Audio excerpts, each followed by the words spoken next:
The first thing he noticed was the taste of dirt.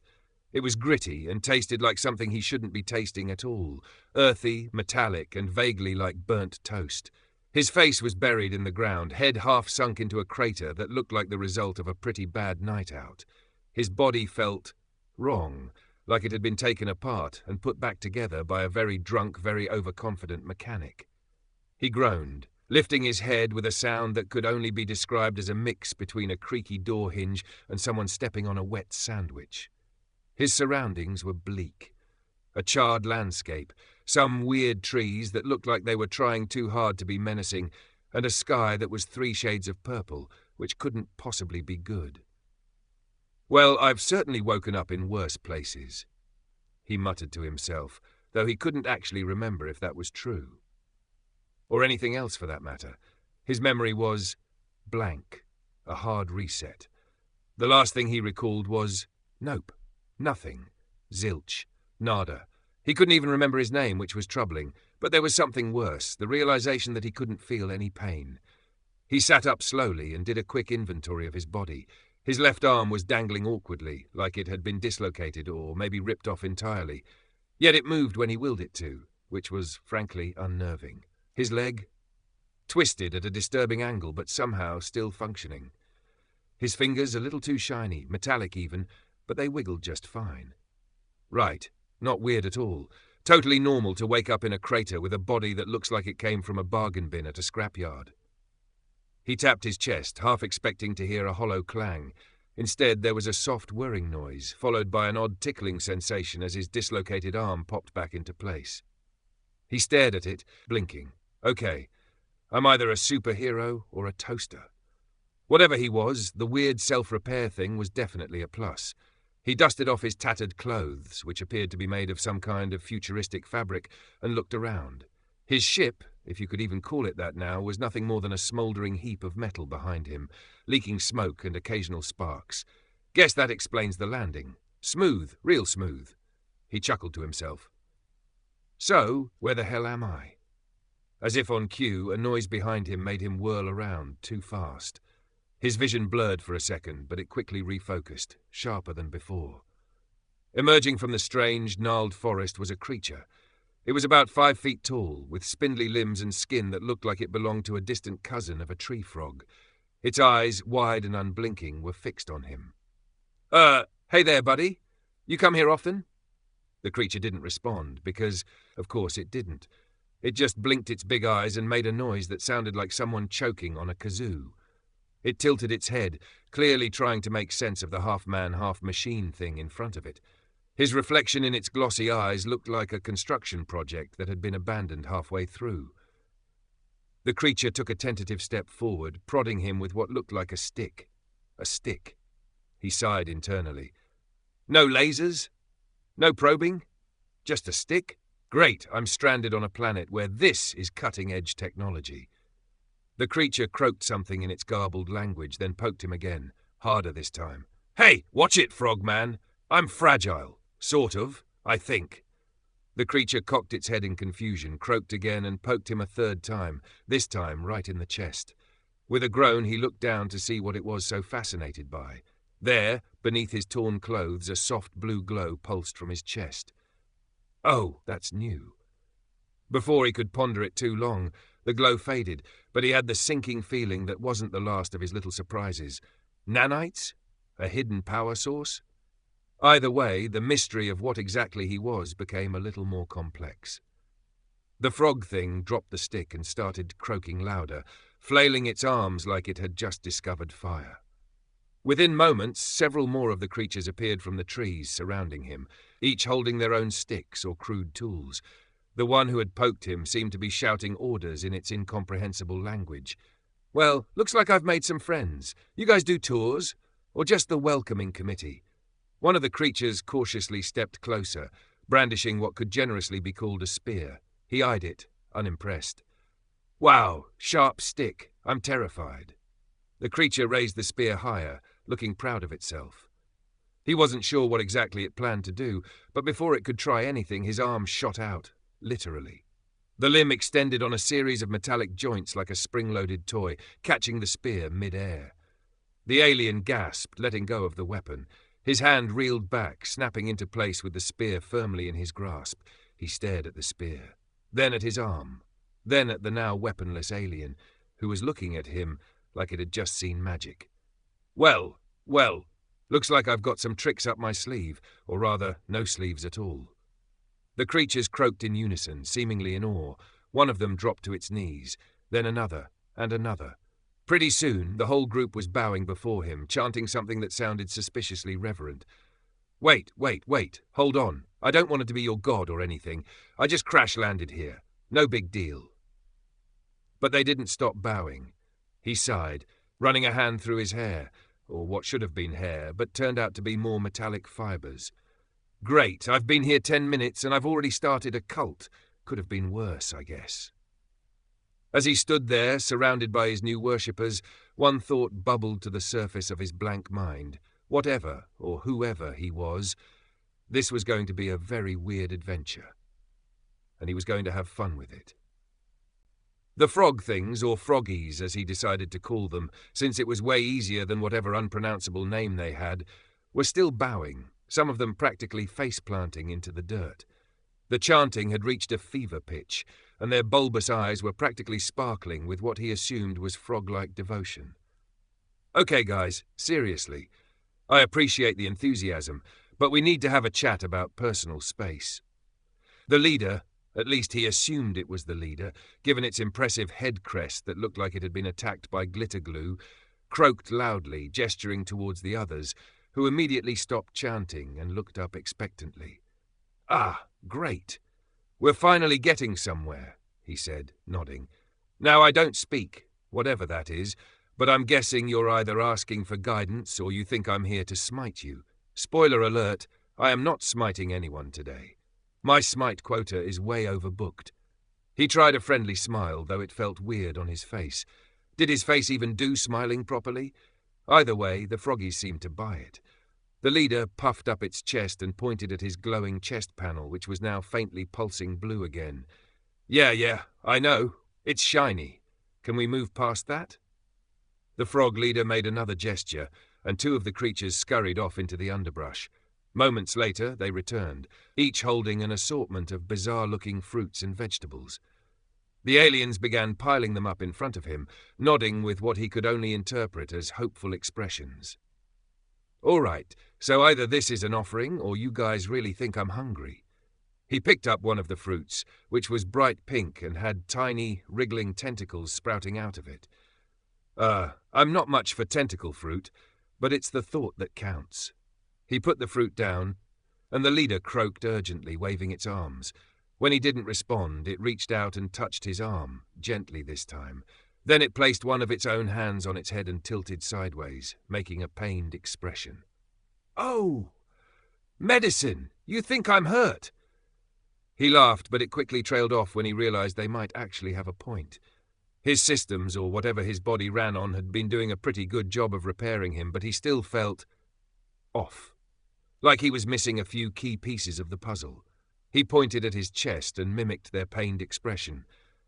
Yeah, there's something going on in here, but it's probably nothing a good nap can't fix. The leader's eyes widened, and it motioned for him to follow. The other froggies scampered away, clearing a path through the tangled undergrowth. Shrugging, he decided to go along with it. What was the worst that could happen? Besides, he didn't really have anywhere else to be. They led him through a forest that looked like someone had dumped a bucket of neon paint over every tree. The leaves glowed with a faint bioluminescence, lighting their way. It was actually kind of beautiful, if you ignored the occasional hissing sound from plants that seemed a bit too carnivorous for his liking. All right, so this isn't Earth. Unless I slept through the part where Earth went full psychedelic jungle. After a few minutes of walking, the path opened up into a small clearing where a cluster of frog-thing huts sat nestled between glowing mushrooms the size of buses. The huts were made from some kind of woven plant material, and the whole village seemed to be buzzing with activity. Frog kids hopped between mushroom caps, while the adults worked on everything from cooking to, well, whatever they considered building, which involved a lot of mud and not much structure. The froggies ushered him toward the largest hut, which was adorned with colourful stones and what appeared to be feathers. As he ducked inside, he felt the air change, cooler and more comfortable, like someone had switched on the AC in his brain. Inside, the hut was filled with trinkets, herbs, and strange tools. In the centre, there was an elderly frog thing, its eyes milky and its head crest adorned with bits of metal and cloth. This one looked wise, or at least older. The leader croaked reverently and nudged him forward, almost as if saying, "Go on, talk to the shaman." "Oh, okay, you've got a wise old frog wizard. Sure, let's do this." The shaman croaked softly, its voice like the rustling of leaves, and reached out with a shaky hand. When its fingers brushed his chest panel, he felt a sudden jolt. His vision flickered, and for a split second he saw images, fragmented like a broken film reel. A ship, flames, stars twisting into streaks of light. Then it was gone. He staggered back, blinking. "Whoa, okay, that was trippy." The shaman stared at him, its eyes unblinking. It made a slow, deliberate motion with its hand, pointing to a small pool of water in the centre of the hut. The water shimmered unnaturally, and as he peered into it, his own reflection stared back, except it wasn't quite his reflection. It was him, but different. Clean-shaven, in a uniform he didn't recognize, standing on the deck of a sleek, futuristic spaceship. His eyes, bright and full of purpose, were looking right at him through the water's surface, and then the image dissolved, replaced by static. He rubbed his temples. "Okay, I am way out of my depth here." The shaman croaked something, and the frog leader next to him translated with enthusiastic hand gestures. They kept pointing to the sky and then to him, making exaggerated motions like explosions. Finally, the leader crouched and pantomimed. Something. A ship falling? An explosion? It was like an alien version of charades, and frankly he was terrible at it. "So, you saw my ship go down, huh?" he said, trying to piece it together. "Yeah, that was a rough landing. 2 stars. Would not recommend." The shaman croaked again, and this time the leader motioned to his chest and then to the water. They seemed to be urging him to look again. Reluctantly he leaned over the pool, watching as the water shimmered once more. This time, the image was clearer. It showed him walking through a city, one filled with skyscrapers and flying vehicles, definitely not Frog Central.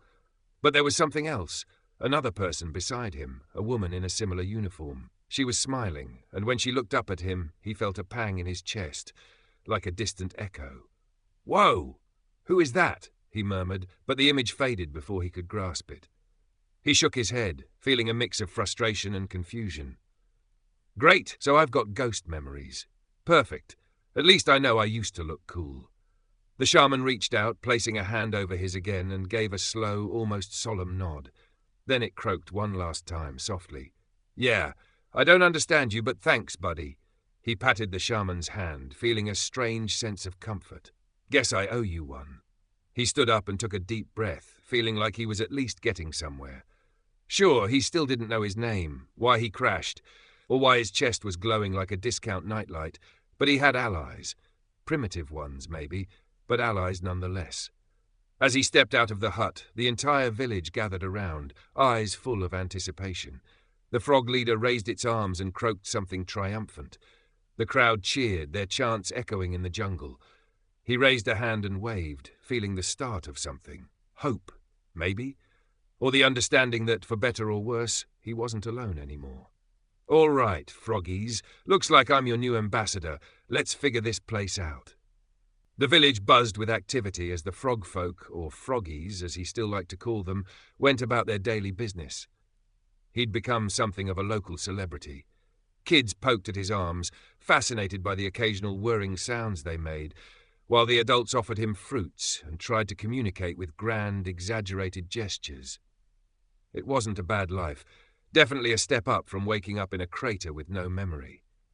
He'd even started picking up a few words here and there from their language. Glark meant food. Hurt meant danger, and Florart seemed to mean...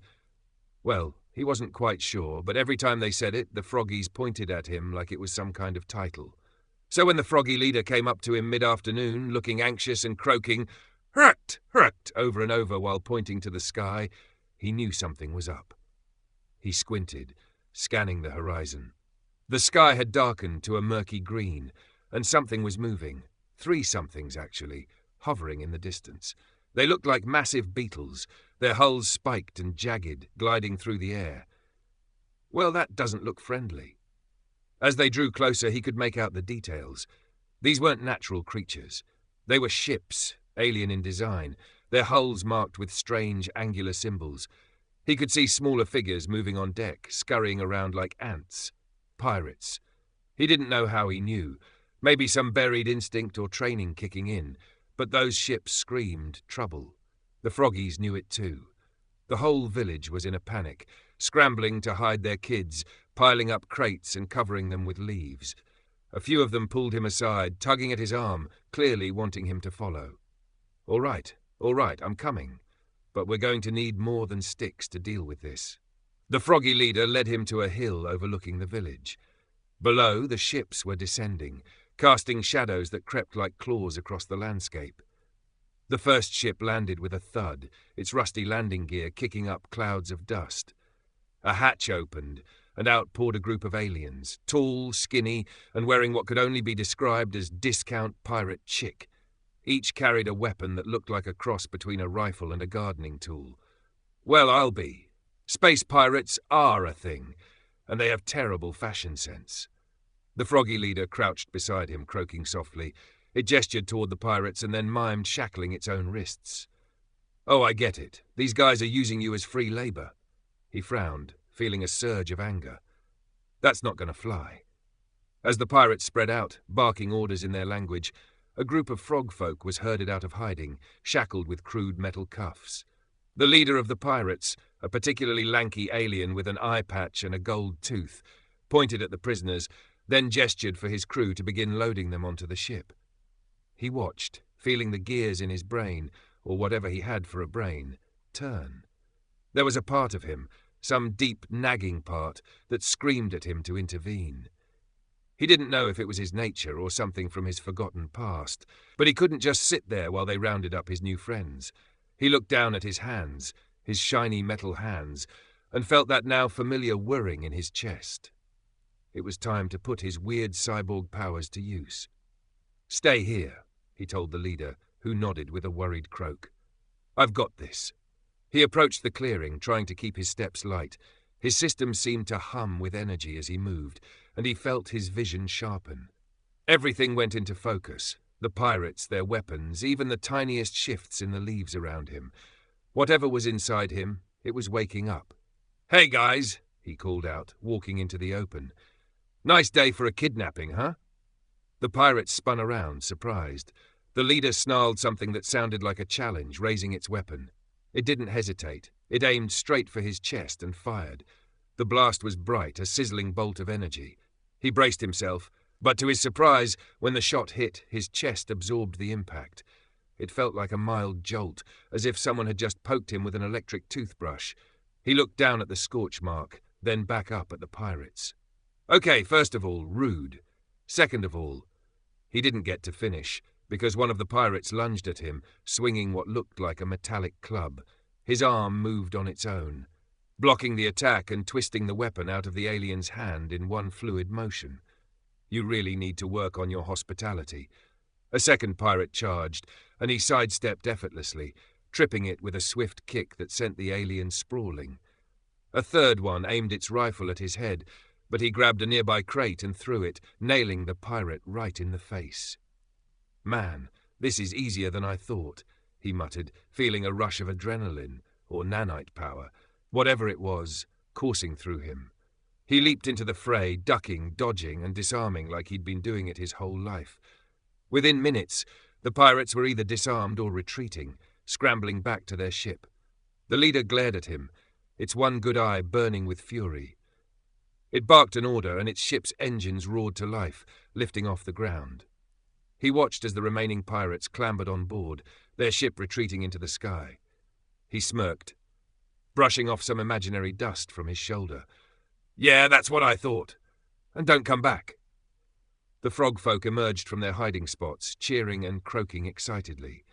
The leader gave him a grateful nod, and the villagers began to free the captured froggies, their faces bright with relief. "All in a day's work," he said, shrugging. Now, if someone could point me to the nearest smoothie bar, that'd be. His sentence was cut short by a sound, a low, rumbling noise coming from the sky. He looked up and his smirk faded. The pirate ships hadn't left. They were hovering just out of reach, regrouping. The leader of the pirates pointed down at him, its eye narrowing as its ship's cannons powered up. Clearly, they weren't planning on leaving empty-handed. "Oh, come on! You guys don't know when to quit, do you?" He turned to the Froggy leader. "Okay, we've got a bit of a problem here. They're coming back, and they're not messing around this time." The Froggy leader nodded, its face grim. It croaked urgently, and the villagers began to gather supplies, wood, tools, anything they could use as weapons. It seemed the Froggies were used to these kinds of raids. "All right, let's set up a defense," he said, surprising himself with how confident he sounded. "I'll do what I can, but we'll need everyone to pitch in." They set to work.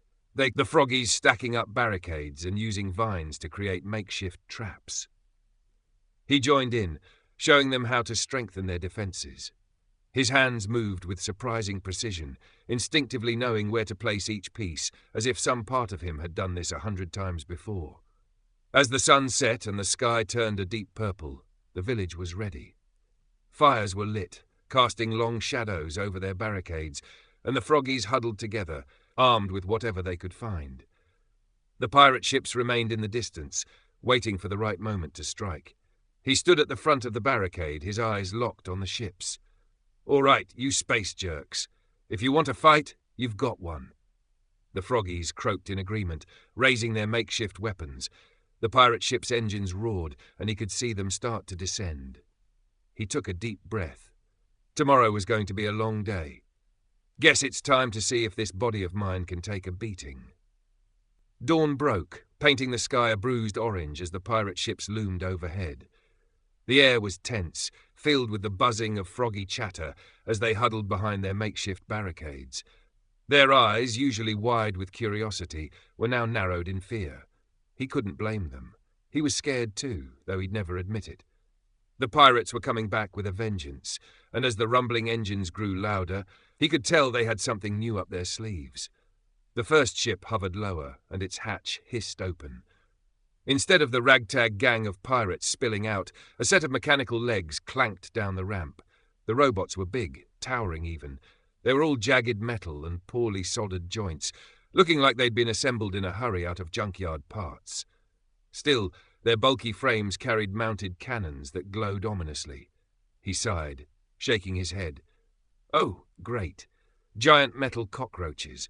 What a lovely way to start the day. The pirates stayed aboard their ships, watching from the safety of their floating fortresses as their robots stomped into the village. He squared his shoulders, stepping forward to meet them. He figured he could handle these overgrown tin cans, given that he was practically a walking blender himself.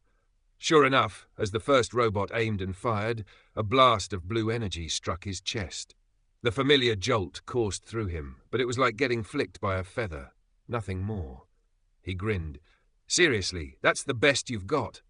He ducked under the robot's next attack, his arm snapping up like a spring-loaded jackhammer to punch its metallic knee. The robot crumpled, sparks flying as its leg buckled. He laughed, kicking another one into the mud. "I'm starting to feel bad for you guys. You really need to upgrade your tech." But while he was fending off the robots, the real trouble started. The pirate leader, seeing his droids were ineffective against him, changed tactics. The other robots shifted their focus to the Froggies. Their cannons turned away from him and toward the village. "Wait, no," he shouted, but it was too late. Energy blasts rained down, tearing through the flimsy huts and sending Froggies scattering in all directions. He watched, helpless, as the robots unleashed havoc, their aimless assault causing explosions that sent debris flying. The villagers' barricades were shredded to bits, and the mushroom huts crumbled under the onslaught. Froggies screamed, diving for cover, and he could see the fear in their eyes as everything fell apart. Desperation clawed at him. He could take the hits, sure, but the Froggies? They didn't have nanites or armor, just flimsy scales and those sticks they called weapons. He had to do something. Okay, think. His eyes locked on the pirate leader's ship hovering above, the source of the robotic chaos. It was a long shot. No, it was a stupid shot. but if he could somehow get to the ship and make them stop. He ran, faster than he knew he could, dodging blasts and hurdling debris. "Hey, you up there? Big bad pirate boss! I'm coming for you!" The pirates saw him charging, and the cannons on their ship adjusted, firing in his direction. He weaved between the blasts, feeling the heat as they grazed past, and just as he reached the base of the ship, he did the only thing he could think of. He threw up his hands in surrender. "I give up! I'm here to surrender," he yelled, hoping they understood what that meant. The pirate leader leaned out of the hatch, its single eye narrowing. It barked an order, and the robots stopped firing, their glowing eyes shifting to focus on him. He felt every eye in the village on him, froggies and pirates alike, watching as he stood there, arms raised. "Yeah, I know, this looks stupid," he muttered, glancing at the robots. "But if you're going to shoot me, just wait." A sudden sensation buzzed through his arm, and before he knew what was happening, his hand reached out and connected with the ship's hull. His fingers melted into the metal, fusing with the circuits beneath. He felt a jolt as his nanites went into overdrive, surging through the primitive technology like they'd been waiting for this moment. What? His vision went dark for a split second, and then it was like he was seeing through the ship's sensors. He could feel the robots, every wire, every bolt, every circuit. It was as if his nanites were saying, "Oh, this old tech, we've got this." The robots, once rigid and hostile, shuddered and froze. Then, slowly, they turned and faced the pirate ship. The pirate leader's eye widened as the droids raised their weapons, this time aiming at the ship. "Yeah, buddy, looks like I've got your number now." He grinned, his voice echoing through the robot's speakers. "Who's in control of the tin cans now?" The robots opened fire, their cannons lighting up the sky. The pirate ship took a hit, smoke billowing from its side as its engines sputtered. The pirates on board scrambled, panicking as their own machines turned on them. He felt his nanites working overtime, sifting through the ship's database as they overrode its systems. Data flooded into his mind, schematics, command codes, and, most importantly, a language matrix. It was crude, but it was enough. His head buzzed as the information settled, and he found himself understanding the pirates' shouts. "Stand down! Stand down!" the pirate leader was yelling, waving its arms. "Stop firing, you bucket of bolts!" He released his grip on the hull, pulling his hand free just as the pirate ship's engines powered down. Smoke hissed from its vents, and the ship landed roughly on the ground, its hatch slamming open. The pirates stumbled out, weapons raised, but they were quickly surrounded by their own robots, now standing at attention with weapons aimed. He stepped forward, feeling the weight of the language matrix settling into place. The pirate leader glared at him, but before it could bark an order, he spoke.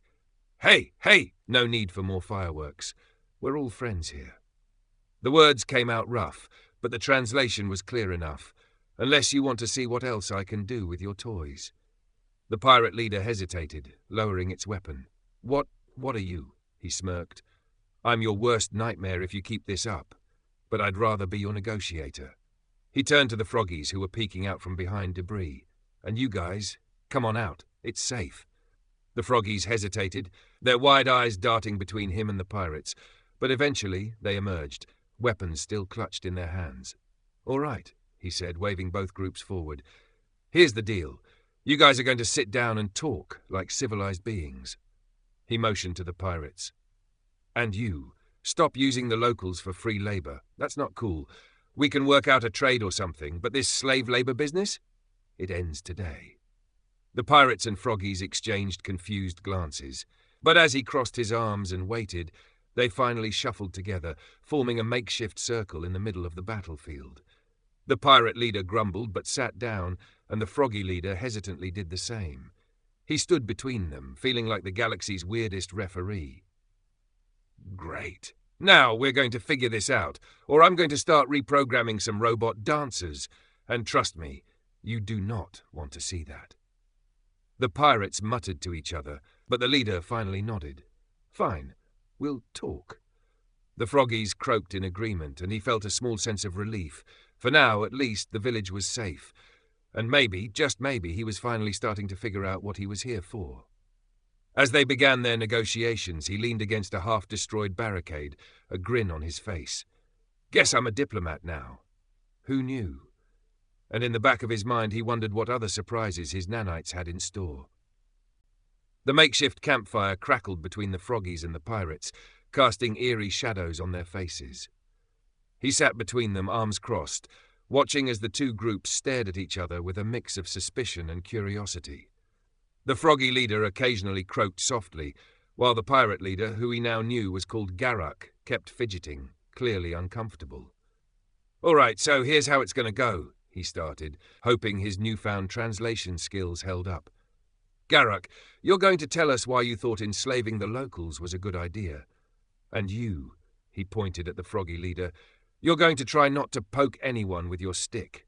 Sound fair?" The froggy leader, whose name sounded like Greek, nodded. Garak took a deep breath, glancing at his crew before finally speaking. "We didn't come here to take over." Garak's voice was rough, like he'd swallowed a bucket of sand. "We came here because we were running for our lives." He raised an eyebrow.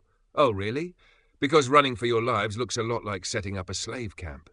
Garak flinched, his one eye narrowing. "We had no choice. We were desperate." He paused, and for the first time he saw something he hadn't expected. Regret. The pirate leader took a deep breath, and as he spoke, his voice softened. "Our homeworld, Vactra, was beautiful. Oceans of crystal, mountains that glittered in the sun. It was paradise." Garak's eye became distant, and his crew murmured softly, nodding as if remembering the same visions. But that was before they came.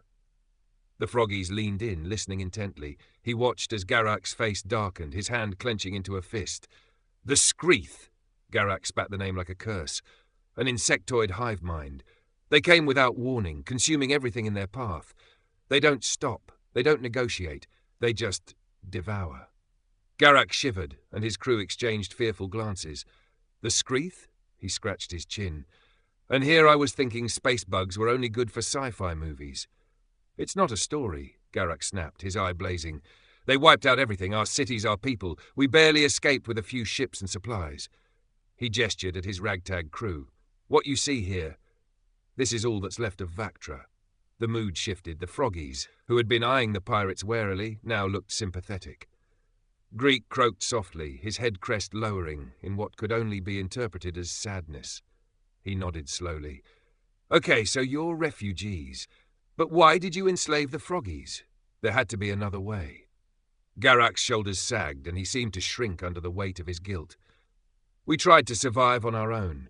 We found this planet, saw that it was inhabited. At first, we thought maybe we could work with the locals, trade for food and supplies." He sighed. "But the Screeth followed. We started getting reports of their scout ships. They're coming here. Maybe days, maybe weeks." The froggies shivered, exchanging nervous glances. The mention of a new threat seemed to put everything else into perspective. Garak continued. "We needed resources to build defenses. We thought, if we could get the locals to work for us, we might have a chance. It wasn't right, but we were desperate." He looked at Garak, trying to gauge the sincerity in his one eye. "Desperation doesn't excuse it, but I get it." He glanced at the froggies. "Do you?" Greek croaked thoughtfully, then nodded. The other froggies followed suit, though some still looked wary. "All right, so you've got an alien bug army chasing you. That's fun." He rubbed his temples. "But that still leaves one question. What's your plan now?" Garak's face twisted in frustration. "Our plan was to fortify this planet, use it as a base, but with the froggies rebelling and our resources running thin, we can't hold out here." He hesitated before adding, "There's a spaceport not far from here. We were going to try and regroup there, find out more about the Screeth's movements, maybe look—" He perked up at that. "A spaceport, huh?" That sounded promising. Maybe there he could find out more about who or what he was. "All right, I'm coming with you." Garak tilted his head, confused. "You want to come?" "Yeah, I mean, you guys clearly need help." He gestured at the froggies who had started dismantling their makeshift barricades. "And these guys deserve a break from getting bossed around. Besides, I might find out something about myself there." Garak studied him for a moment, his eye narrowing. "I still don't know what you are or what species you belong to." He shrugged. "Neither do I, pal. Your guess is as good as mine." "Are you some kind of weapon, a mercenary?" Garak pressed, looking genuinely puzzled. I've never seen tech like yours, and I've been around. Join the club. All I know is I woke up in a crater, and everything's been real weird since." Garak's crew exchanged glances, whispering among themselves. The froggies, sensing the pirates' confusion, seemed to relax a little. The situation, while still tense, was less hostile. "Well, whatever you are," Garak said, "if you're coming along, you might actually be useful. The spaceport isn't too far, but the path is dangerous. There are all kinds of predators between here and there." "Predators? Oh, great, because alien bug armies aren't enough." He grinned. "All right, let's go on a field trip." Greek croaked an order, and the froggies began gathering supplies, seemingly preparing to accompany them. He raised a hand. "Hold up, froggies. You don't need to come. You've done more than enough." Greek shook his head, croaking insistently. One of the younger froggies pointed at him, croaking "Flard" again. He blinked. "Oh, Flart means leader, doesn't it?" He sighed, feeling a strange warmth in his chest. All right. Looks like we're all in this together." Garak watched as the froggies rallied, and for the first time he saw a hint of respect in the pirate's eye. "You really are something else." "Yeah, and you still owe me an explanation when we get to that spaceport." "I have a feeling we've only scratched the surface." As they began their journey, the combined group of pirates and froggies marched side by side. The path ahead was filled with unknowns, but for the first time since he'd woken up, he felt like he was on the right track, because wherever he came from, and whatever he was going to find out, and maybe, just maybe, he'd have some fun along the way. The hive chamber buzzed with a symphony of skittering claws and hissing mandibles as the Screeth Queen watched her brood scuttle about. Her throne, a grotesque structure of intertwined chitin and pulsating biotissue, vibrated beneath her. It was an uncomfortable perch for most, but she thrived in it, her consciousness linked to the network of tunnels and nests that sprawled beneath her. The reports from her scouts flickered across her mind like whispers. She processed them all, each message merging into the chorus of her thoughts. Her focus sharpened on one particular report, a whisper that carried an unusual weight, a threat. She expanded her senses, reaching out through the organic network. The chamber dimmed as she connected to the drone's memory feed, the visual data swimming before her compound eyes. The footage was grainy and occasionally obscured by the dense foliage of the alien world, but the key moments were crystal clear.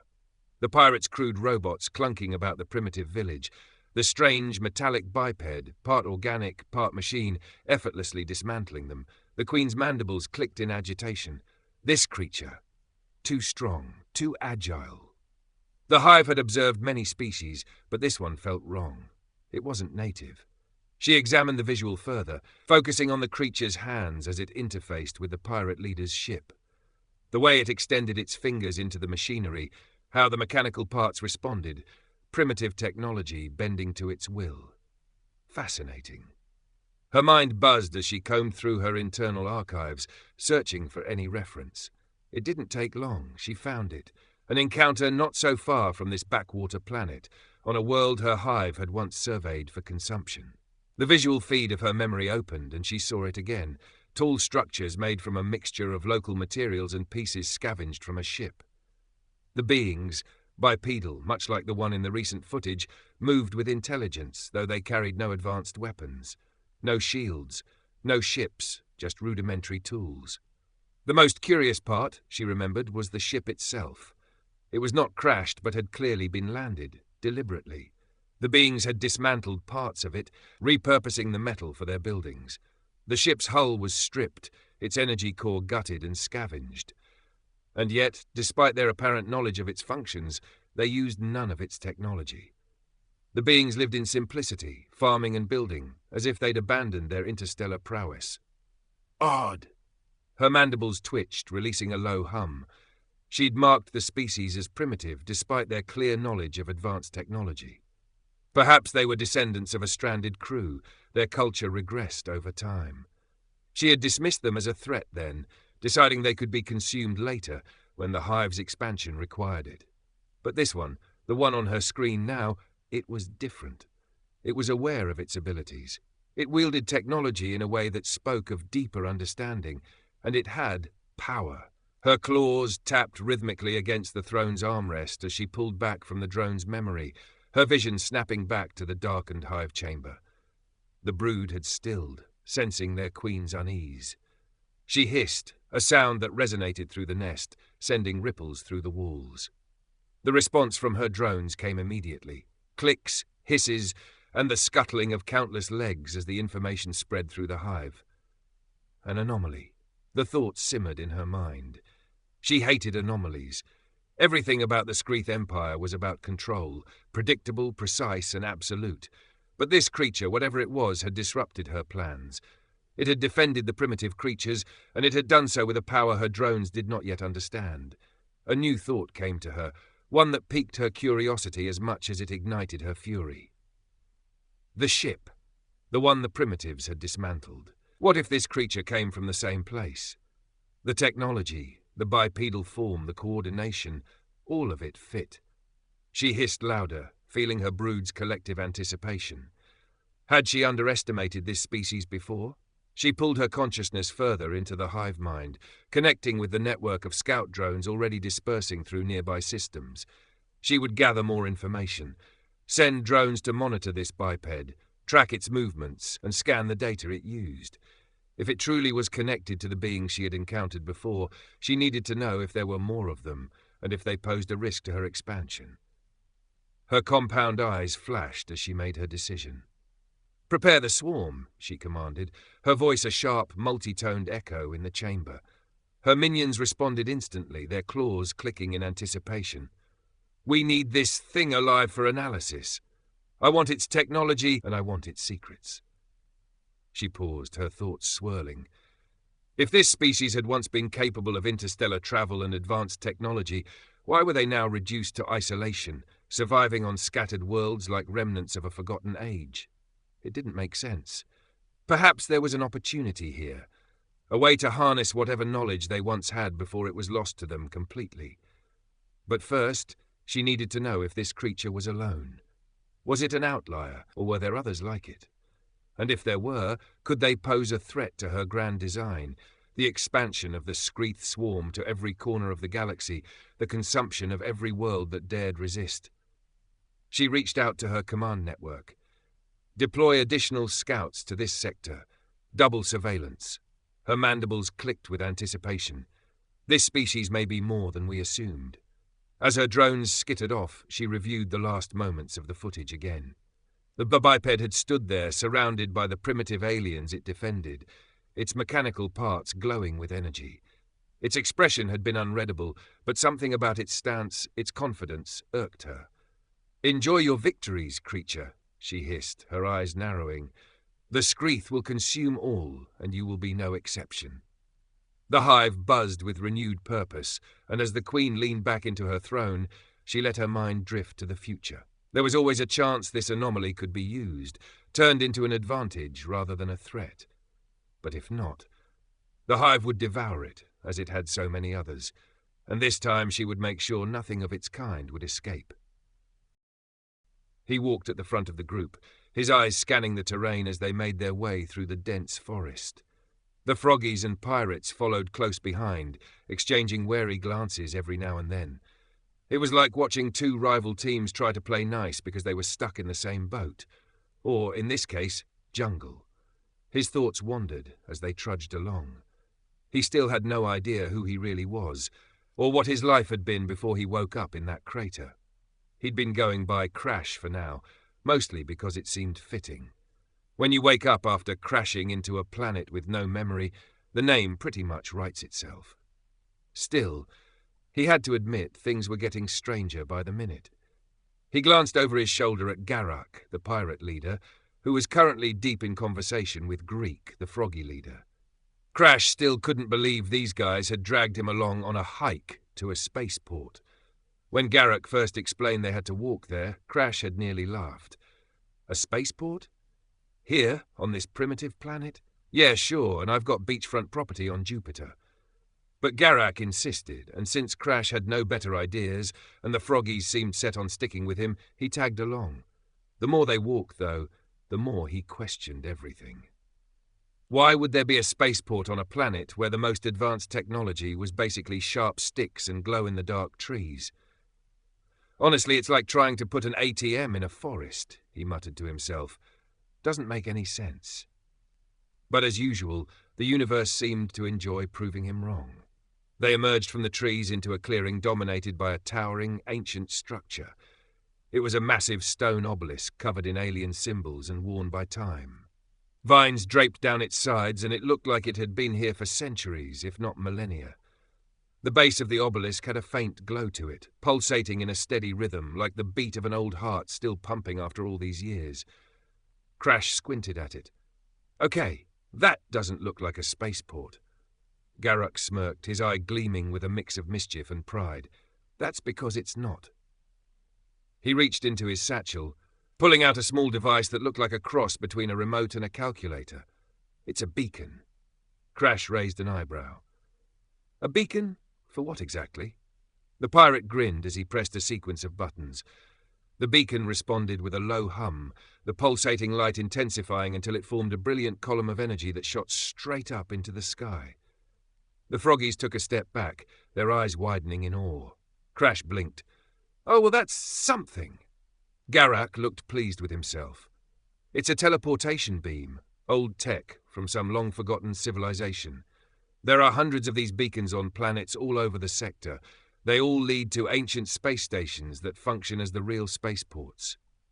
Crash stared at the beam, then back at Garak. So, let me get this straight. You've got an entire network of teleportation beacons just lying around the galaxy, and the froggies are over here poking things with sticks? Garak shrugged. This tech's been here for thousands of years. Most locals don't even know what they are. To them, these are just strange monuments. He glanced at the froggies, who were croaking excitedly as they marvelled at the light. But we figured out how to use them. Crash ran a hand through his hair. Well, the metallic fibres that passed for his hair. Okay, so that makes more sense, kind of. He looked up at the beacon, feeling the thrum of its power. Guess we're about to find out where this thing goes, huh? Garak nodded. If you want to find out more about your tech, this is the best place to start. The spaceport's got connections to merchants, tech experts. Maybe someone will recognize what you are. Yeah, here's hoping. Crash grinned, though there was an uneasy flutter in his chest. Part of him was excited. Maybe he'd finally get some answers. But another part of him wondered if finding out the truth was really what he wanted. What if he didn't like what he discovered? He pushed the thought aside as Garak gestured for him to step into the beam. Ready? As ready as I'll ever be. Crash gave a thumbs up and walked forward, feeling the energy wash over him. It was warm, tingling like static electricity, and for a second, everything went white. He felt the world shift, like someone had grabbed the universe and twisted it just a little. And then, just as quickly, he found himself standing on a metallic platform surrounded by the hiss and hum of machinery. The air was different, cooler, more sterile. He blinked a few times, and his vision adjusted. They were standing in a massive hall, its walls lined with ancient metal that glowed with faint, pulsing lights.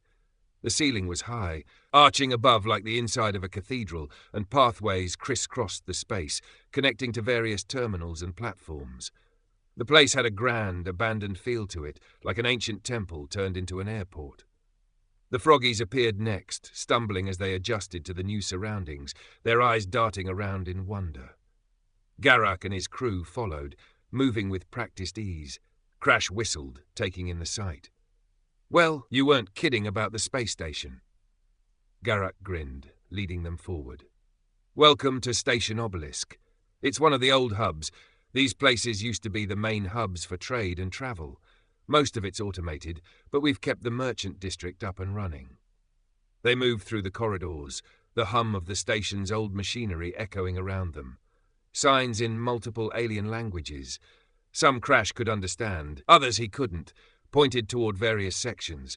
Shuttle docks, refueling bays, and finally, merchant district. As they approached, the noise level rose. Voices from dozens of different species mixed with the sounds of clinking metal and the occasional hiss of steam. The marketplace was a bustling maze of stalls and vendors, each selling everything from exotic alien fruits to high-tech weaponry. There were beings of all shapes and sizes, some floating, others crawling, and a few that looked like they belonged in a sci-fi horror flick. Crash grinned. Now this is more like it. They stepped into the chaos of the market, and for a moment he felt like a kid in a candy store. Maybe, just maybe, he'd find a clue here. Something to tell him where he came from, or at the very least, point him in the right direction. But first, he thought, as he eyed a stall selling what looked suspiciously like space tacos, he was going to grab something to eat. Because apparently saving the day worked up an appetite. Crash's stomach growled loudly as he stared at the sizzling space tacos on the vendor's grill. They smelled like heaven, or, well, the alien equivalent. His mouth watered, and he could practically taste the spicy, sizzling goodness wrapped in the vibrant blue-veined tortilla. "All right, 1 taco, please," he said, flashing a grin. The vendor, a short, multi-limbed alien with a hat that looked like it was stitched together from several smaller hats, cocked an eye at him. "That'll be 15 creds," Crash's grin faltered. Creds?" The vendor rolled his eyes. Well, eye clusters. "Yeah, money?" Crash patted down his pockets, which turned up nothing but a few bits of leaf and debris from the jungle. He turned to Garak with a sheepish grin. "Hey, buddy, spot me this once?" Garak sighed, digging into his pouch. "You owe me. Big time." He handed over the creds, and the vendor's eyes lit up. Garak even ordered a round for the froggies, who eagerly accepted their tacos, though they seemed more fascinated by the tortilla than the filling. Crash took his taco, and just as he was about to dig in, the vendor suddenly dropped his utensils and stared at him, mouth agape. "Wait a minute! A human!" Crash blinked mid-bite. What?" The vendor pointed one of his tentacle arms at Crash, his eyes wide. "I told everyone they were real! A human!" Crash slowly lowered the taco. "Yeah, sure, a human. That's me, I think." The vendor practically jumped over the counter, his tentacles waving wildly. "I knew it, you lot were supposed to be myth, some lost species that disappeared ages ago. But I saw you, years ago!" He pointed to Crash's face, his eyes darting over every detail. "You even look like one of the crewmen from that ship." Crash's mind raced. He leaned in, his taco momentarily forgotten. "Wait, you've seen humans before?" The vendor nodded enthusiastically. "Oh yes, it was years ago. My ship was stranded, bad hyperdrive failure. I was stuck in deep space, sure I was going to be drifting out there until I croaked. But then, out of nowhere, this sleek, shiny ship drops out of hyperspace, right? I thought it was some big military vessel, but no, it was human. They pulled me aboard, fixed my ship, and even gave me a meal." Crash's curiosity spiked. What did they look like? What were they like? They looked like you, obviously. Tall, 2 arms, 2 legs, and, well, not covered in chitin or scales. But what really stood out was how excited they were. Friendly, too. They seemed over the moon, kept saying how they'd never met an alien before. Crash frowned. "Never met an alien? How's that possible?" The vendor's eyes gleamed. "Ah, now that's the kicker. Humans apparently come from a sector that everyone else thought was a dead zone. The Orion Belt." "The Orion Belt?" Crash echoed, trying to pull up any relevant memories, but as usual, nothing. It was like poking an empty storage drive. The vendor nodded. "Yeah, it's been uninhabitable for ages. Dangerous radiation, shifting magnetic fields, no one even goes near it. So when humans popped up, everyone was shocked. They had FTL drives, crazy advanced tech, the whole package, and they developed it all on their own. They had no idea there was other life in the galaxy until they stumbled out of their little cosmic backyard." Crash felt a strange flutter in his chest. So, what happened? Where did they go? The vendor's enthusiasm dimmed. "Well, that's the thing. We parted ways, and they promised to come back, said they wanted to learn more about the galaxy. They were planning to set up a meeting point in a few cycles, but they never showed." Crash's eyes narrowed. "You're telling me they just vanished?" The vendor shrugged, his tentacles drooping. "Vanished, disappeared, call it what you want. After a while, I figured they just moved on. Maybe their curiosity led them somewhere they couldn't come back from." He paused, his eyes studying Crash's face intently. "But you look a lot like one of the crewmen I met on that ship. I don't remember much, just a feeling, like I've seen you before." Crash felt a chill run down his spine. Really?" He tried to play it off with a grin, but inside his mind was racing. "Guess I just have one of those faces." The vendor squinted, then shrugged. Maybe. But if you're a human and you somehow got stranded out here, well, I'd say you've got one heck of a mystery on your hands. Crash took a bite of his taco, mulling over the vendor's words. The taste was incredible, but his mind was elsewhere. If what the vendor said was true, if he was really human, then maybe the pieces were starting to fit together. Humans with advanced technology travelling from a part of space no one else ventured into. It was possible he was one of them. But why had he crashed here? And why was his memory blank? The vendor wiped his hands on a towel, a grin spreading across his face. I tell you what, if you ever find out more about your people, you make sure you tell me. I'd love to know what happened to them. Crash gave him a thumbs up. You'll be the first to know. He finished his taco and stood up, feeling both excited and uneasy. For the first time he had a lead, a real lead. But he also had 1,000 more questions than before. Garak and Greek, having finished their own meals, joined him as they made their way deeper into the marketplace. The air buzzed with the sounds of haggling, clanging metal, and alien languages. Somewhere in this bustling station, Crash felt, were the answers he needed. And if not, well, at least the tacos were good. Crash savoured the last bite of his taco, still mulling over the vendor's story, when a blaring alarm shattered the lively atmosphere of the merchant district. The lights flickered to a sinister red, and a voice boomed over the station's speakers, broadcasting in multiple alien languages, none of them sounding particularly cheerful. What's going on? Crash muttered, looking around as the entire market turned into chaos. Vendors abandoned their stalls, grabbing whatever they could carry. Alien shoppers bolted for exits, some heading for the teleportation beams, others sprinting to their ships. The froggies clustered close to Crash, their wide eyes filled with panic as they croaked in distress. Garak ran up to him, his face pale. The alarm! It's a Screeth fleet. They're headed this way. Crash felt his stomach drop. The Screeth? Those bug things you mentioned? Yeah, and they don't show up for sightseeing, Garak replied, pushing his way through the panicking crowd. We need to get out of here.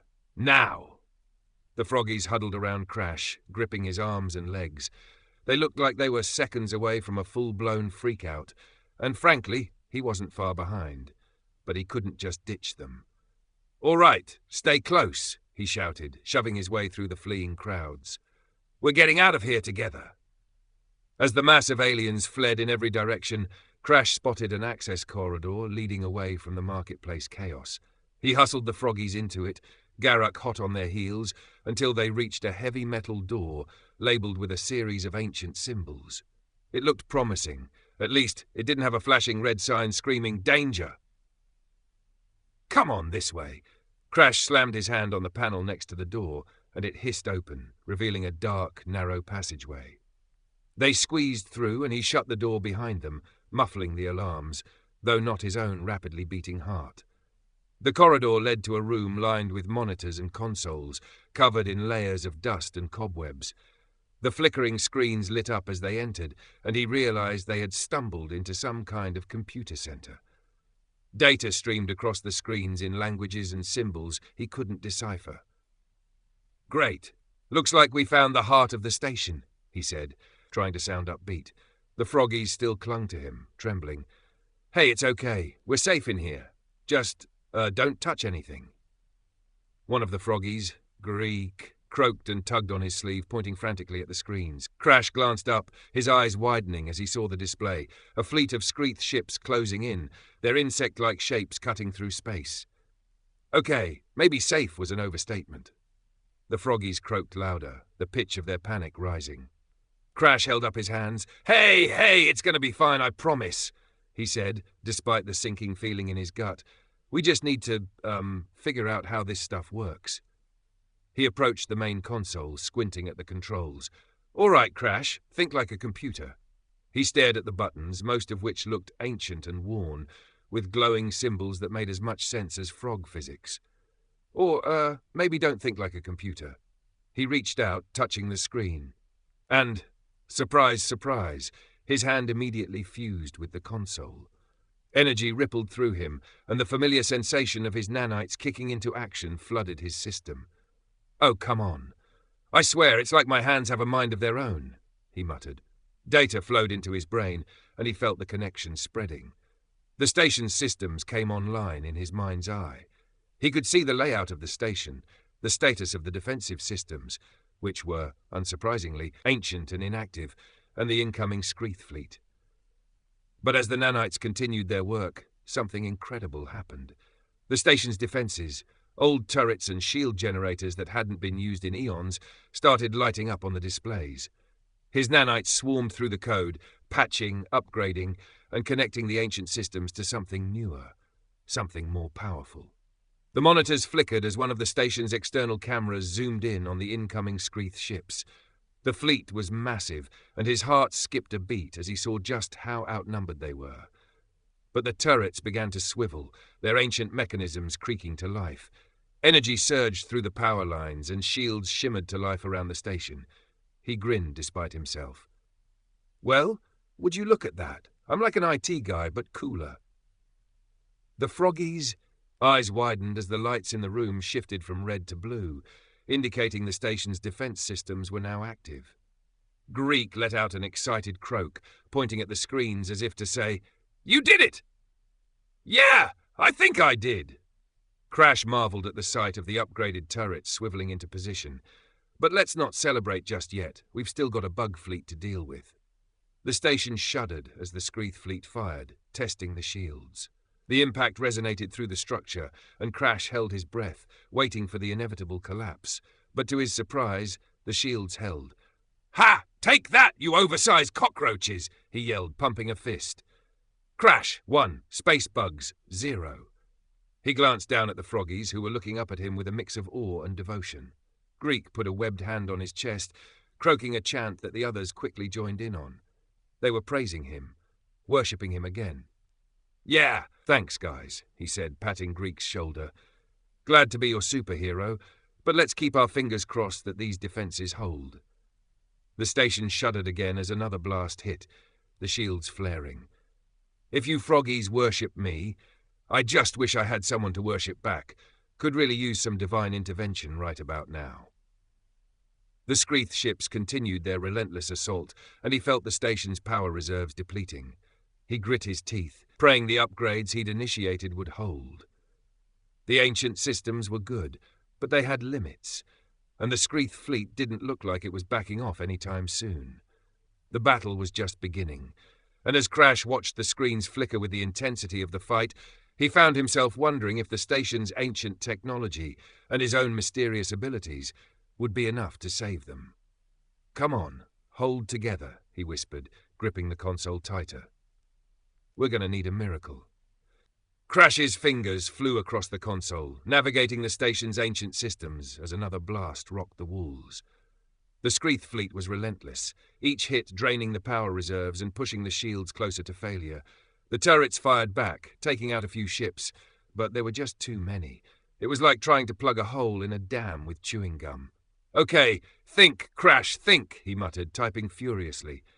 He pulled up the communications interface, a relic of an interface with more glitches than a budget video game, and slammed his fist down on the emergency beacon. Let's hope someone out there is listening.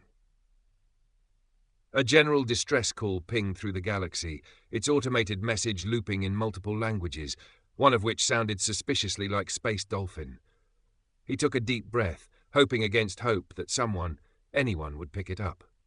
But the Skreath weren't giving him much time to worry about backup. The shields finally flickered and died, and the station shuddered violently as the docking bays were breached. Red alerts blared, and the monitor screens lit up with warnings. Crash felt a chill run down his spine. Well, that's not good. The froggies huddled close, their eyes wide with fear. Greek croaked something that sounded like both a question and a prayer. Garak's face was grim as he checked his blaster, nodding to Crash. "They're coming." He didn't have to wait long. The door to the computer center burst open, and a swarm of Skreath drones scuttled in, spindly, chitin-covered things with glowing green eyes. Their movements were jerky, like malfunctioning marionettes, and they clattered against the metal floor, making a noise that set Crash's teeth on edge. "Ah, great! Bugs in the system! Literally," he quipped, but his hand instinctively went to his side, where he'd picked up a pulse blaster from Garak earlier. The froggies yelped and scattered behind cover as the drones approached, their multi-jointed limbs clicking ominously.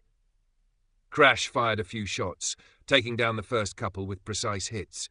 They exploded in sparks, their carapaces cracking like overripe fruit.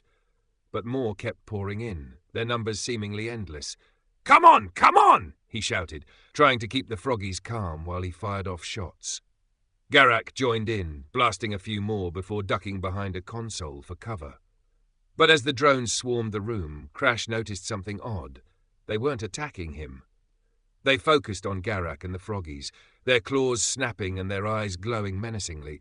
But when they came close to Crash, they hesitated, their arms twitching as if unsure of their programming. "Huh?" he frowned, shooting another drone that was creeping too close to Greek. "Why aren't you guys trying to rip me apart?" The drones turned their focus back to the froggies, clearly trying to push past Crash to get to them. He felt a surge of panic. He could fend off a few, but not this many. They were getting overwhelmed, and it was only a matter of time before someone got hurt. Then an idea struck him. A stupid idea, but at this point, his options were running thin. He lowered his blaster, raising his hands. "Hey, wait! Stop!" The drones paused, their heads tilting in eerie unison. Crash took a deep breath. "I'll go with you, all right? Just leave them alone." He pointed at the froggies and Garak. "Let everyone else go, and I'll come quietly." Garak's eyes widened. "Are you crazy?" It's the only shot we've got," Crash interrupted. "They want me, not you." The drones seemed to understand. They stopped advancing on the others, their green eyes focusing solely on Crash. One stepped forward, extending a claw-like appendage toward him, its head tilting as if offering an invitation or a command. "All right, fine.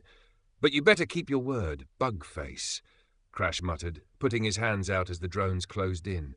He felt their cold, chitinous limbs clamp down on his arms, guiding him toward the door. As he was being led away, he glanced back at the froggies. "Get out of here, okay? I'll be fine." But Greek shook his head furiously, croaking and hopping over to Crash's side. The froggy leader grabbed his arm, looking up with an expression of stubborn determination. "Greek, no, you don't have to." The froggy croaked louder, making it clear he wasn't going anywhere without Crash. "Great. Frog buddy for life, huh?" Crash said, trying to keep his tone light even as the drones tightened their grip and dragged them both down the hallway. Garak and the rest of the froggies watched with wide eyes, but there was no time for goodbyes. The drones were already pulling him into one of the station's access tunnels. The hallway felt longer than it should have, and the cold, metallic walls seemed to press in on him. As they turned a corner, Crash spotted an open pod, a small oval-shaped craft that pulsed with eerie green lights, waiting to take him to whatever fate the Screeth had in store. He sighed, his mind racing. "You know, Greek. Most people would have run the other way. You're a brave one." Greek gave him a determined croak, his eyes wide but steady. Crash managed a grin as they were pushed into the pod. "Well, if I'm going to get captured by space bugs, I'm glad I've got you with me." The pod door closed with a hiss, and Crash felt the hum of the engines as it detached from the station. As it sped toward the Screeth ship, he could only hope that the distress call he'd sent would reach someone in time, and if not, well, at least he wasn't alone. The pod shuddered as it docked inside the Screeth ship. Crash felt his stomach flip as the gravity adjusted, making his head swim for a moment. Beside him, Greek seemed unfazed, his eyes wide and curious as he looked around the alien craft. The drones pulled them out of the pod and marched them through a series of tunnels that smelled like burnt metal and... was that bug spray? The walls were covered in pulsating organic material, and every now and then a small beetle-like maintenance drone scurried by, cleaning or adjusting a panel. It was like being inside a giant insect nest, a hive of metal and flesh fused together. "Well, this place has a real homey vibe," Crash muttered, nudging Greek, who croaked in agreement. "Definitely beats our jungle hike." The drones led them into a massive chamber, and at the center sat the Screeth Queen, perched on a throne of interwoven chitin and glowing green veins. Her compound eyes glinted as they focused on him, and her mandibles twitched with curiosity. Crash noted the drones retreating, leaving just the three of them. Him, Greek, and this Bug Empress. The Queen's head tilted, and she reached out with one of her long, spindly arms, poking at his shoulder. Then again, this time on his arm. Her claws prodded him like she was inspecting a particularly odd piece of fruit. "Okay, lady, personal space," he said, raising his hands. "I know I'm fascinating, but maybe ease up on the poking?" The Queen hissed, her mandibles clacking as she circled him. He could tell she was trying to communicate, but whatever language she was speaking, it was all clicks and chittering. Crash sighed, glancing down at Greek, who looked equally confused. "Looks like we're at a bit of an impasse here." He shrugged. "Maybe if we had." Before he could finish, Greek squatted down, rummaging through his satchel. He pulled out a set of stones, the same ones he'd used when they first met. They were small, round, and covered in runes that glowed faintly. "Oh no, not the divination stones again." Crash rubbed the back of his neck. "Buddy, I'm not sure that's gonna..." Greek ignored him, arranging the stones in a circle on the floor. He croaked a chant, and the stones began to glow brighter, their runes pulsing in sync. The Queen's eyes narrowed, and her mandibles twitched as she observed. Crash held his breath as Greek gestured for her to touch one of the stones. The Queen hesitated, then reached out, placing one of her claws on it. As soon as she made contact, the chamber filled with a strange hum, and the air felt thick, like it was vibrating. Greek, what's happening?" The froggy's eyes rolled back, and he leapt up, hopping around the room. He began snapping at the smaller bugs that were skittering across the floor, catching them in his mouth. "Greek, buddy, I think you've gone off the deep end," Crash said, but his attention quickly shifted to the Queen. She shivered, her eyes glowing with the same energy as the stones. Suddenly she spoke, but not in her chittering, insectoid language. No, it was the froggy language, and surprisingly it sounded fluent. "Consume everything. Expand. Spread." The words dripped from her mandibles, her voice an eerie echo of Greek's usual croaks. "This is the way of the hive." Crash blinked. "Wait, are you talking froggy?" The Queen's eyes flicked to him, and she tilted her head as if weighing him. "This vessel's thoughts. Connected," she hissed, pointing a claw at Greek, who was still hopping around, happily munching on bugs. "The stones, ancient power." Crash's eyebrows shot up. "So the stones do work? Huh, and here I thought it was all smoke and mirrors." He crossed his arms. "But if you can understand me through him, why don't you tell me what your deal is?" The Queen's compound eyes stared at him, and for a moment he felt like a bug under a microscope. She clicked her mandibles and said, "I am the hive. The hive consumes. All this will be devoured." "Right. Typical bad guy stuff." Crash rolled his eyes. "Eat the galaxy, control everything, yada yada. But why?" The Queen paused, her eyes narrowing as she considered his question. "We are growth. We are hunger. It is our nature." "Well, maybe it's time to try a salad," he shot back, raising an eyebrow. "Ever thought about not consuming everything?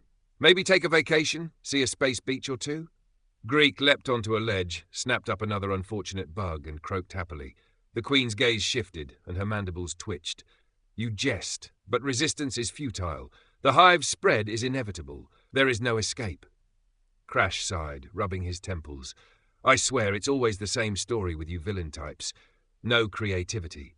He glanced at Greek, who seemed to be in his own little world, gleefully sampling the ship's insectoid maintenance crew. Despite the bizarre situation, Crash couldn't help but smile. "Well, lady, I gotta admit, if this is your idea of an intimidation tactic, it's not really working. In fact, it's kind of hilarious." The Queen hissed, her eyes narrowing. "You do not fear the hive?" "Fear, nah. I mean, sure, the idea of being eaten by a bunch of bugs isn't exactly on my to-do list, but I've faced worse." He crossed his arms, smirking. "And if you think I'm just going to sit back and let you devour everything, you've got another thing coming." The Queen recoiled slightly, her mandibles clattering. Bold, but foolish. She turned her gaze to the stones again. "The power you carry, unknown, a threat." Crash shrugged. "Or an opportunity. Depends on how you look at it." Greek, finished with his bug buffet, hopped down beside Crash, croaking contentedly. The Queen's eyes followed him, her expression unreadable. "This vessel's thoughts. Erratic." "Hey, that's my frog friend you're talking about," Crash said, patting Greek on the head. "He's just enthusiastic." The Queen remained silent, and for a moment the hum of the stones filled the room. The connection between her and Greek seemed to hold, but whether it was a permanent link or a temporary one, Crash couldn't tell. All he knew was that if the Queen kept going on about consuming everything, he was going to need a plan, and fast. "Well, as much as I'm enjoying this little chat," he said, raising his hands, "I think we both know this isn't going anywhere. So why don't you tell me what you really want?" The Queen's eyes gleamed. "What I want is the end of all resistance. I want to watch as the galaxy succumbs, world by world." She leaned in closer, her breath like a gust of cold wind. "And you, creature, you are an anomaly, an obstacle that must be removed." Crash grinned. "Funny, I was about to say the same thing about you." As the connection between Greek and the Queen pulsed, Crash felt a sense of urgency building. It was only a matter of time before the Queen figured out how to use this link to her advantage, or worse, broke it entirely and turned her drones loose. He had to think fast. Because one thing was clear. If the Screeth Queen thought she was going to consume him and his friends without a fight, she had another thing coming. Crash folded his arms, looking at the Screeth Queen with a smirk. "You know, I don't get it. You're not exactly acting scared, even though I could wreck you and every bug you send my way." The Queen's mandibles twitched, a low hiss escaping her throat. "Fear? You misunderstand, creature. This body," she gestured to herself with one of her long, spindly arms, "is nothing more than a vessel. Disposable." Crash raised an eyebrow. "So what? You've got a bunch of bug bodies lying around and just hop into a new one when this one bites it?" The Queen's eyes glinted with amusement. "Precisely. I am the Hive. My consciousness is not tied to one fragile form. I can transfer my essence into any number of bodies.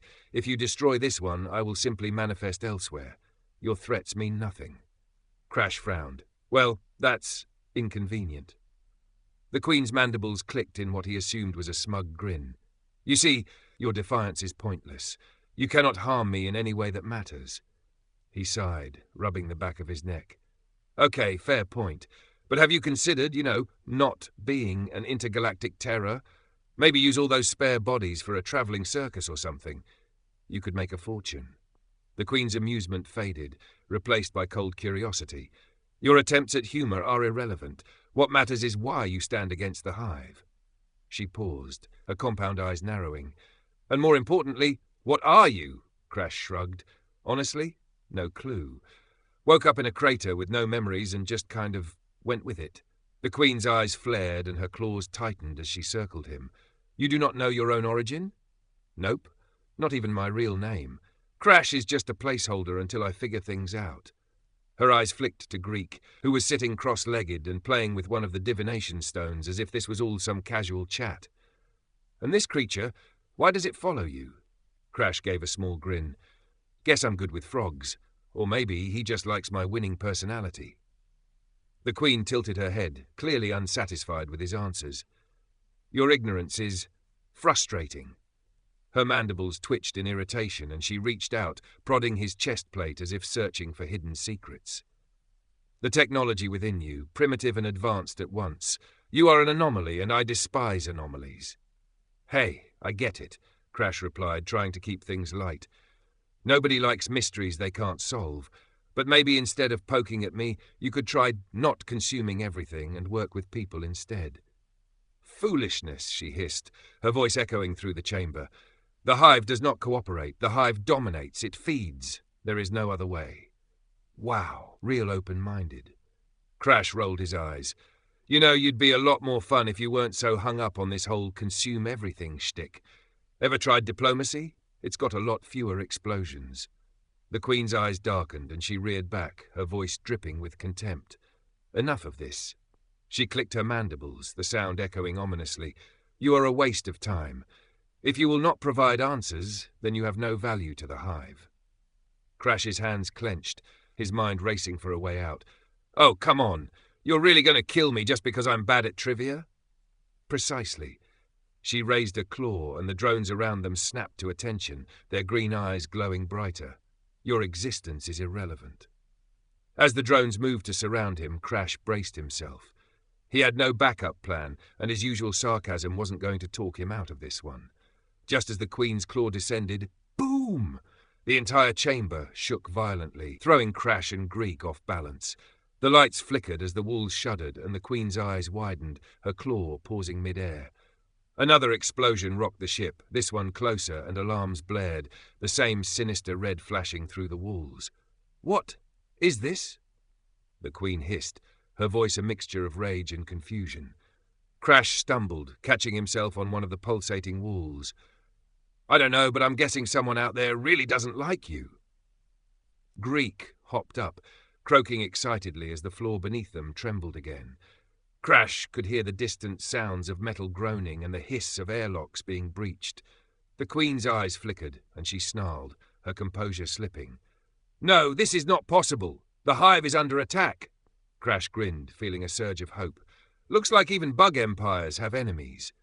The drones shifted uneasily, some of them turning their attention to the walls as if trying to process the situation. Crash took the opportunity to grab Greek's arm, pulling him close. "All right, buddy. Stay with me. Things are about to get real messy." The explosions grew louder, and the chamber filled with the sound of distant weapons fire. The Queen hissed, retreating a step as her eyes darted around, calculating. "We are the hive! We will not be." Boom! The wall to their left cracked, and chunks of metal rained down, forcing her to duck. Crash and Greek dove behind a console as the entire room filled with smoke and flashing lights. He peeked out from behind cover, his heart pounding. Whatever's out there, it's got some serious firepower. Greek, in his usual fashion, gave a happy croak, seemingly thrilled by the chaos. Crash patted him on the back. "Glad one of us is having fun." The Queen's eyes blazed as she regained her footing. "You think this will save you? The hive is eternal. We cannot be stopped." Crash shot her a smirk. "You might want to tell that to whoever's blowing holes in your ship." The Queen hissed again, but this time her voice wavered. For the first time she seemed genuinely rattled. As another explosion rocked the chamber, the Queen's image flickered, and for a brief moment Crash could swear she glitched like a hologram. "Oh, so that's how it is," he said, raising an eyebrow. "You really are just a projection. I guess all that talk about consuming everything isn't so impressive when you're not actually here." The Queen's mandibles twitched furiously. "This changes nothing." "Yeah, keep telling yourself that." Crash grabbed Greek's arm and ducked back as the chamber's walls buckled, revealing a glimpse of the chaos outside. He could see flashes of light, ships firing, drones scrambling, and what looked like boarding craft cutting into the Screeth ship's hull. He grinned. "Looks like somebody answered my distress call." The Queen snarled, her form flickering as her compound eyes burned with rage. "This is not over," Crash shrugged. "Maybe not, but it's not looking good for you right now." He glanced back at Greek. "Time to make a run for it, buddy." With the Queen's image flickering and the drone's attention divided, Crash and Greek dashed for the opening in the wall, disappearing into the smoky chaos beyond. The alarms continued to blare, and the ship trembled as the mysterious attackers unleashed another barrage. As he sprinted down the corridor, Greek hopping at his side, Crash couldn't help but grin. Looks like somebody out there really hates bugs. For the first time since arriving on the Screeth ship, he felt a spark of hope. Maybe they weren't as alone as he'd thought. And if someone was taking on the Screeth hive, well, maybe, just maybe, things were starting to turn in their favor. The corridors of the Screeth ship were a maze of smoke and flashing lights. Crash sprinted down the passageway, dodging sparks as the ship's systems malfunctioned. Behind him, Greek hopped energetically, somehow managing to keep up despite the chaos. The explosions were getting louder, the tremors more violent. Whoever was attacking was definitely not messing around. "Just another day of not dying, huh, Greek?" Crash quipped, dodging another burst of steam from a ruptured pipe. Greek croaked in agreement, his eyes wide but his movements quick. They rounded a corner, Crash's heart pounding as he tried to make sense of the layout. "Okay, I think the escape pods are..." He skidded to a halt, Greek bumping into his leg as they came face to face with a group of armored figures standing at the end of the corridor. Crash blinked. They were human. Not just human. Human Marines. They wore sleek, advanced exosuits, the kind that made them look like walking tanks, complete with HUD displays and plasma rifles. Crash's jaw dropped. "Wait, humans?" The Marines raised their weapons, but their leader, a tall woman with a scar running down her cheek, gave him a curt nod. We were wondering when we'd run into you. Crash blinked, still trying to process what he was seeing. Wait, what do you mean you were expecting me? The Marine leader gestured for her squad to lower their weapons. We've been monitoring the distress signal from the station. You were on our list of high-priority rescues. Crash raised an eyebrow. High-priority rescue? I don't even know who I am. The Marine gave him a small, tight-lipped smile. Well, somebody out there thinks you're important. Now, let's move. This ship's going down, and we've got a rendezvous to make. Greek croaked, hopping up to sniff one of the Marine's boots, which earned him a confused but amused glance from the soldier. And your frog friend's coming too, I take it? Yeah, he's part of the package, Crash said, his mind still racing. But are we really not going to talk about the fact that you guys are humans? From Earth, I'm guessing? Questions later, the Marine said, nodding to her team. Extraction now. She gestured down another corridor. Our breach pod is this way. Move it. Crash didn't need to be told twice. He and Greek fell in with the Marines, sprinting down the hallway as the ship's systems continued to sputter and groan. Distant roars of Screeth drones echoed through the corridors, but the Marines moved with practiced precision, clearing the path as they went. Does it always go this smoothly? Crash asked, firing a grin at one of the Marines who'd just blasted a drone to pieces. Not unless we're lucky, the Marine replied, flashing a grin back. But hey, today might be our day. They reached a small bay where the breach pod sat nestled in the docking clamps, its hatch open. The Marines ushered Crash and Greek inside, sealing the door behind them with a hiss. Crash strapped in, his hands gripping the seat as the engines roared to life. He could feel his heart pounding in his chest, part excitement, part disbelief. The Marine leader took her seat opposite him. Hold tight, this might get bumpy. The pod detached from the Screeth ship, and through the small viewing window, Crash watched as they pulled away from the hulking alien vessel. He could see the Screeth ship's surface crawling with drones, some of them frantically repairing damaged sections, while others fired at the attackers. Then he saw it, a sleek, angular destroyer slicing through space like a shark cutting through water.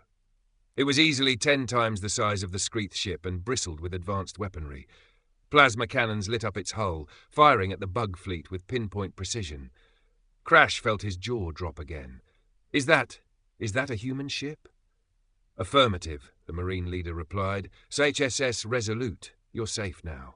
The Resolute opened fire again, and the plasma rounds tore through the Screeth ships with ease. Crash watched as 2 enemy vessels exploded in a spectacular burst of green fire, their debris scattering like confetti. Okay, I take it back. Humans really do know how to throw a party, he said, grinning despite the situation. The Resolute maneuvered in front of the station, forming a defensive line as its turrets unleashed a barrage of fire. The Screeth ships tried to retaliate, but their energy bolts fizzled harmlessly against the Resolute's shields, which shimmered blue as they absorbed the attacks. Are you seeing this?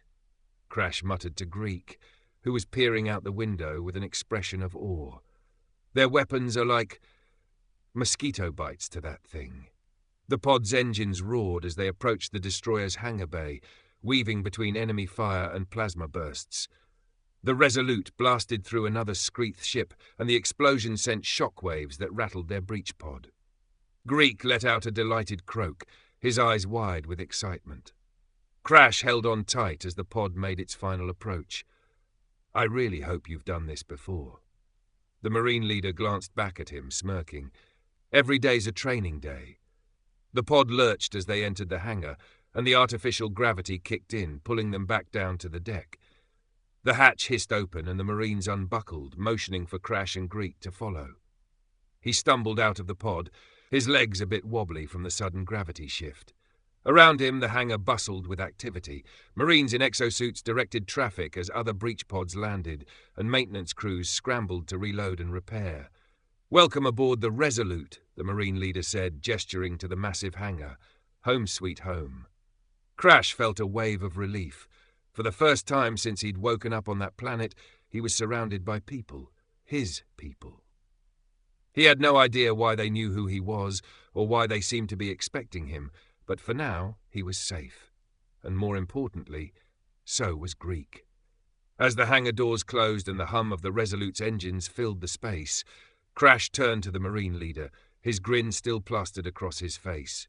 "So, who do I thank for the rescue?" The Marine leader chuckled. "You can thank the captain once we're debriefed. Until then, get comfortable. Something tells me this isn't over yet." Crash nodded, his curiosity burning. He was eager to learn more about these humans, about the ship, and most of all, about why they'd come for him. But for now, he let himself enjoy the moment. After all, he was on a state-of-the-art human destroyer surrounded by people who seemed to know him. And if that wasn't a good place to start figuring out the mystery of who he was, then he didn't know what was. As the ship fired another volley at the Skreath fleet, he turned to Greek, who had found a comfortable spot next to a cargo crate. "Hey, buddy, looks like things are turning up for us, huh?" Greek gave a contented croak, and Crash smiled. For the first time in a long while, things felt like they were headed in the right direction. Crash found himself in the war room of the Resolute, a space dominated by holographic displays and rows of consoles. The air smelled of metal and ozone, and the hum of the ship's systems thrummed beneath his feet. Marines and officers moved with purpose, focused but calm, a stark contrast to the chaos of the Skreath ship he'd just escaped. Greek was by his side, perched on a bench and poking curiously at a shiny datapad. Crash couldn't help but smile at his companion's enthusiasm. He looked up as a door slid open and a woman in a captain's uniform strode in, her eyes locked on him. She was tall and wore an air of authority that made the room go quiet as she approached. "You must be Crash," she said, extending her hand. "I'm Captain Aurora Hayes. Welcome aboard the Resolute." Crash shook her hand, feeling a mix of relief and curiosity. "Thanks for the save, Captain. It's nice to know I'm not the only human in this corner of the galaxy." Captain Hayes gave him a small smile. "Glad we could help. We've been searching for you for a long time." She gestured to a console, and the holo display lit up, showing the image of a ship, his ship.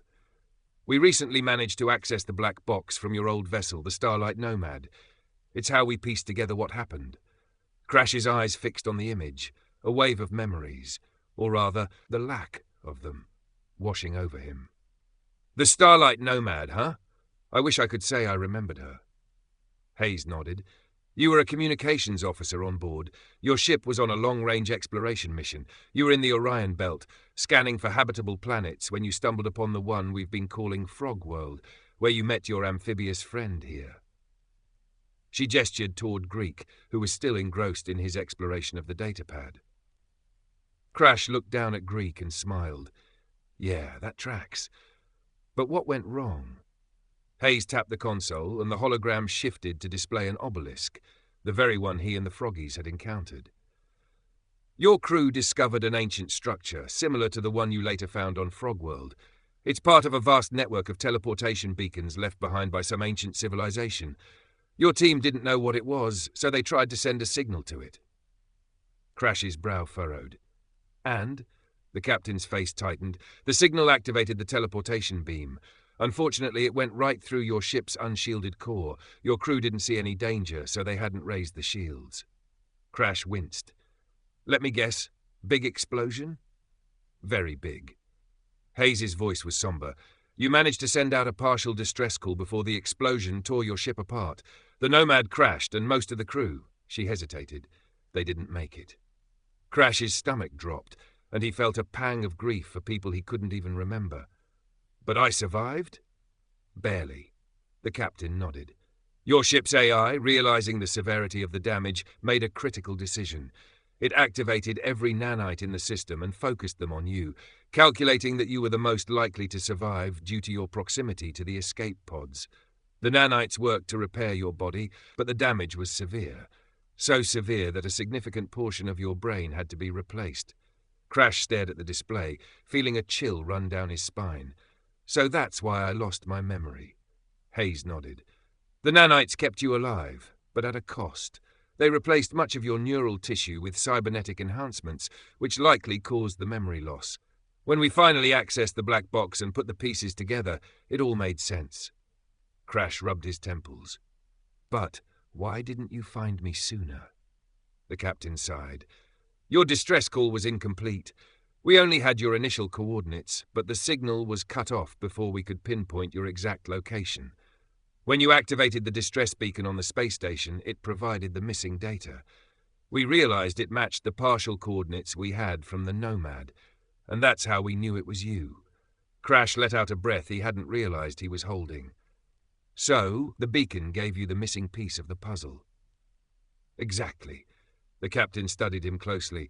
We've been tracking you since your ship went missing. There are people back home, people in the fleet, who are invested in finding you. Crash felt a surge of relief mixed with curiosity. I guess I must have been pretty important. Hayes gave a small, enigmatic smile. Maybe more than you know. She tapped the console again, and the hologram shifted to show a small alien vessel, sleek and unfamiliar. There's something else we discovered in the black box. Crash squinted at the image. What's that? Your ship made contact with this vessel a few years before the incident. It was a deep space encounter in a remote sector. Oddly, despite the protocols for reporting first contact, the Nomad never officially logged it. Crash's brow furrowed. So, you're saying my ship met aliens before Frogworld, but didn't tell anyone? That's right, Hayes replied. It's like the encounter was intentionally left out. We're not sure why, but when we checked the logs, we found some corrupted files, data that had been intentionally scrambled. Great. More mysteries. Crash leaned back, letting out a frustrated sigh. First I find out my brain's a nanite repair job, and now I've got a cover-up to deal with. Hayes laughed. Welcome to space exploration. Her tone softened. I know this is a lot, but you're safe now. We'll run diagnostics on your cybernetics and see if we can recover any of your memories. You've been through more than most people could imagine, and it's no wonder things are complicated. Crash forced a grin. Complicated's an understatement, but I appreciate the help. Hayes nodded. We're in this together, and whatever you uncovered out there, we'll get to the bottom of it. Greek croaked happily, oblivious to the seriousness of the conversation. Crash patted his head. Well, at least I've got my buddy here to keep me grounded. The captain smiled. That's the spirit. For now, get some rest. We'll be conducting scans and tests, and then we'll head back to fleet headquarters. As she stood to leave, Crash called after her. Captain, one more thing. She paused, turning back. Yes? Thanks for finding me, he said, a genuine smile crossing his face. She gave him a nod. It's what we do. As she left, Crash sat back, letting the weight of everything sink in. He still didn't have all the answers, but for the first time since waking up on that planet, he felt like he was getting closer to the truth. And with the Resolute's help, he might finally put the pieces together. He glanced down at Greek, who was now trying to mimic the hologram controls with his webbed fingers. Well, buddy, looks like we've got a lot to figure out. Greek croaked in agreement, and Crash laughed. Good thing we've got time, and a whole ship full of people who apparently know what they're doing. As the ship hummed beneath his feet and the stars drifted by through the viewport, Crash allowed himself to relax. For the first time in a long while, things felt like they were finally moving in the right direction.